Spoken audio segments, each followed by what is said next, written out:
It is Monday, February 22nd, 2021, and you are tuned into DIRTRACKR Daily. I'm Justin Fiedler. Today, we take a look at the racing that happened over the weekend, including 2 shows for the Xtreme DIRTcar Series. There's also a bunch of news items to talk about, so let's jump in. We didn't get a ton of racing shows over the weekend, but we did get those 2 Xtreme DIRTcar Series super late model shows in South Carolina in. On Saturday at Lakeview Motor Speedway, we had big drama with 15 laps to go. The lap car of Cale Green slowed suddenly down the backstretch, which brought out a quick caution, but the front runners couldn't avoid Green's machine. Leader Matthew Nance and second place running Ross Bales were both collected, with both sustaining damage in the incident. Nance kept it going, but Bales spun because of the contact. On the restart, though, both leaders were given their spots back, as the caution was for the lap car and not the contact. After the restart, Nance maintained the lead, but his damaged car wasn't strong enough to hold Bales at bay. Bales took the lead with 6 to go and drove away to the win in the Xtreme DIRTcar Series first trip to Lakeview. Nance was second, Clay Knight third, Dustin Mitchell fourth, and Stuart Friesen was fifth. On Sunday at Cherokee Speedway, it was all Chris Madden. He started on the front row, grabbed the early lead from Ross Bales, and led every lap en route to his second series win of the season. Bales finished second, Kyle Strickler third, Adam Yarborough was fourth, and Stuart Friesen rounded out the top 5 after needing to transfer in through a B-main. With one race left, Chris Madden's points lead over Kyle Strickler is now 25. Dalton Wilson, Anthony Sanders, and Trent Ivey are the rest of the top 5 in the standings. Madden is trying to win his second straight Xtreme Championship. The Xtreme DIRTcar Series closes out their season this Saturday at Modoc Raceway. If you can't be there, you can watch live on Dirt Vision with your Fast Pass. If you're a late model fan, these extreme events have been really entertaining, especially during a time of the year when we don't normally get a lot of racing. And the fields are really strong each time out. We've had 69 cars total attempt an extreme event, while 8 guys have run all 5 races so far. Last year, we had 4 winners in 5 races, and we've had the same so far this season, so we could potentially have 5 winners in 6 races here. It's fun to see some nationally known guys like Madden, Overton, and Strickler mix it up with some of the regional favorites. Guys like Michael Brown, Ross Bales, Dalton Wilson. It's also a chance for some of these smaller teams to get some bigger attention on Dirt Vision. So really cool, these Xtreme DIRTcar events. In other racing this weekend, Shane Golobic outdueled Carson Macedo to get his first ever win at Colorado Speedway in Hanford, California on Saturday night. Tim Kading, Dominic Scelzi, and Mitchell Facinto rounded out the top 5 in the Kings of Thunder 360 Sprint Car event.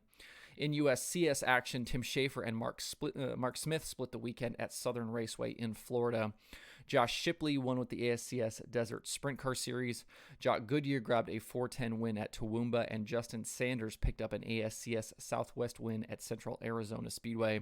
To see more weekend open wheel winners, visit tjslideways.com. Other weekend late model winners include Rod Carroll and Sam Seawright at Fort Payne Motor Speedway in Alabama. For more from the late model weekend, visit dirtondirt.com. Since DIRTcar Nationals ended, we've lost the 4 Southern World of Outlaws sprint car shows in Georgia, Alabama, Mississippi, and Louisiana, the entire West Coast swing, and now we've lost the 2 nights at Cotton Bowl Speedway in Texas. Due to the ongoing state of emergency in the state of Texas from the unprecedented winter weather, the Outlaws have sacked this weekend's racing at Cotton Bowl with hopes of postponing it to a future date. We're still waiting on a revised spring schedule to replace those lost West Coast dates as well. The series did reschedule Magnolia and the Rev to March, which actually are the next 2 races on the schedule, March 12th and 13th. But those races are nearly 3 weeks away, so hopefully we hear soon about some more races being added to that World of Outlaws Sprint Car Series schedule. To see the full announcement about Cotton Bowl along with ticket information, visit worldofoutlaws.com. Back on Friday, the Lucas Oil Late Model Dirt Series announced date changes for 2 races on their schedule as well. Originally scheduled for April 9th and 10th, series officials have moved 411 Motor Speedway and Talladega Short Track to May 14th and 15th due to scheduling conflicts in the area. Those scheduling conflicts appear to be the World of Outlaws late model event at Bristol Motor Speedway that same weekend. I think this is a good move by Lucas for both fans and the competitors. Let those that want to hit up a Bristol the freedom to do so. For more information about the announcement and to view the full Lucas schedule, visit lucasdirt.com. We'll see another driver running a partial USAC National Sprint Car schedule this season with the announcement on Saturday that Todd Bodine and Clausen Marshall Newman will partner up for select races. Bodine drives the 39 BC Midget for Clausen Marshall, and these races will be in addition to his Midget schedule. Bodine ran the full USAC National Midget schedule in 2020, finishing 10th in the point standings with 1 top 5 and 6 top 10 finishes. He also made 3 sprint car starts last season with a best finish of 10th at Lawrenceburg in October.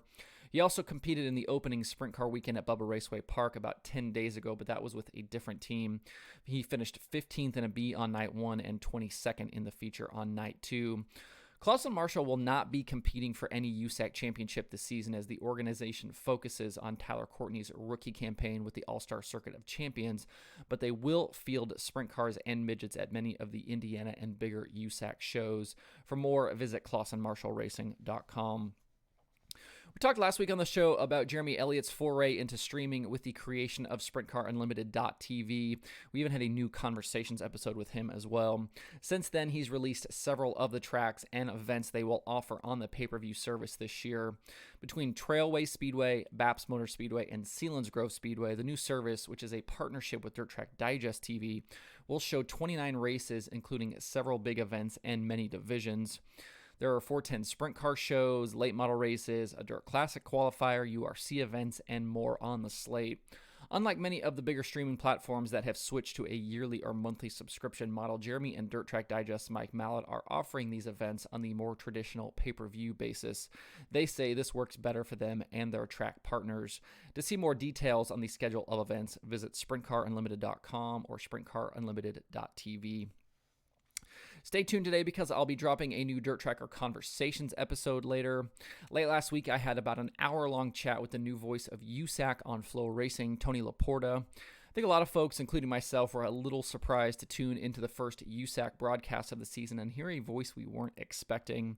But after the first 2 USAC weekends for the midgets and sprint cars and chatting with Tony, I think that position is in really good hands. We talked a lot about his journey to the position, his mad dash to get up to speed, and dealing with the haters on social media. You can find that episode later today in this podcast feed and at youtube.com/DIRTRACKR.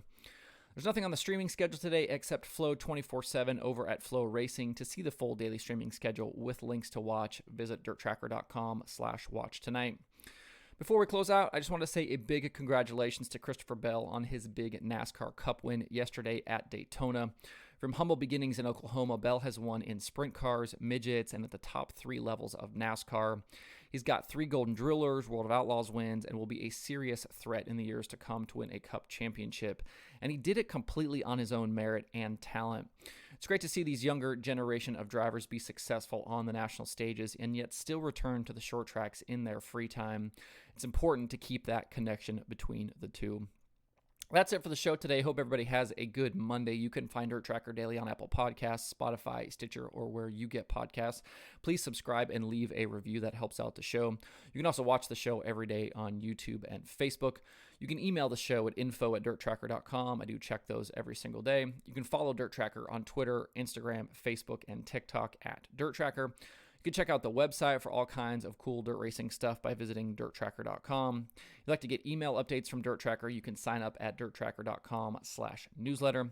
And you can follow me personally on Twitter at Justin_Fiedler. Thanks everybody for tuning in. We'll see you tomorrow for more DIRTRACKR Daily.